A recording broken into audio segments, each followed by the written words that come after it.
नमस्कार शिक्षक साथियों, कैसे हैं आप लोग। बीपीएससी प्रधान शिक्षक 2024 ओएमआर सीट जारी हो चुकी है और ओएमआर सीट जारी होने के उपरांत सभी कैटेगरीज के कट ऑफ में परिवर्तन हो चुकी है।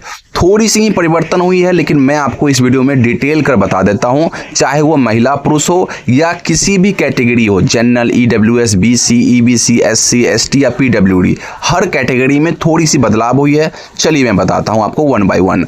सबसे पहली बात, इस बीपीएससी प्रधान शिक्षक की जो कुल पदों की संख्या थी वो थी 40,247 थी, जिसमें से महिलाओं की जो थी वो 14,093 और पुरुषों की संख्या 26,154। हालांकि आरक्षण के कारण इसमें कुछ बदलाव हो सकती है, जो मैं आपको बाद में बताऊंगा।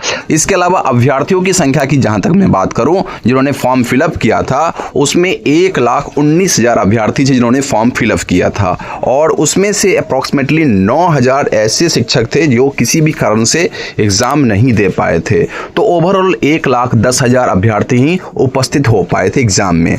वहीं आगे बात करूं अभ्यर्थियों की तैयारी के बारे में, तो आपको भी पता है कि शिक्षक अपने डेली लाइफ में ही इतना व्यस्त थे कि वो सही ढंग से तैयारी नहीं कर पाए, बिना कोई तैयारी के ही गए थे। लेकिन 10% ऐसे शिक्षक थे जो उनकी तैयारी बढ़िया थी और उन्होंने अच्छी तैयारी करके गए थे वहाँ पे।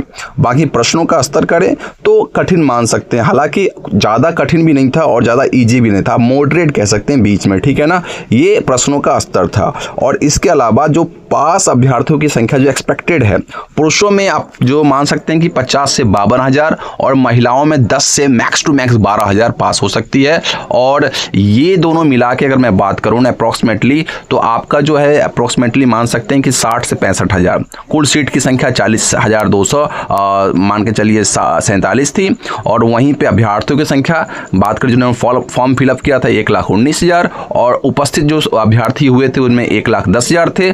अभ्यर्थियों की तैयारी 10% शिक्षक अच्छी थी, बाकी सबकी जो है बस एग्जाम दे के आए हैं। और प्रश्न पत्र का जो स्तर है आप मान सकते हैं कि मॉडरेट था, ज़्यादा हार्ड भी नहीं था, ठीक है ना।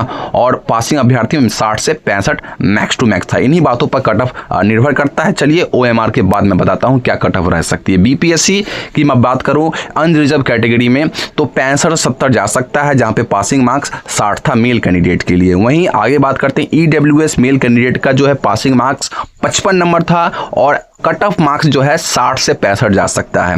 वहीं बीसी की मैं बात करूं तो आपको बता दूं कि बीसी में आपका 55 मार्क्स जो था वो आपका मेल कैंडिडेट की पासिंग मार्क्स थे, जिसमें से कट ऑफ की बात करूं तो 60 से 64 तक जा सकती है, बिल्कुल।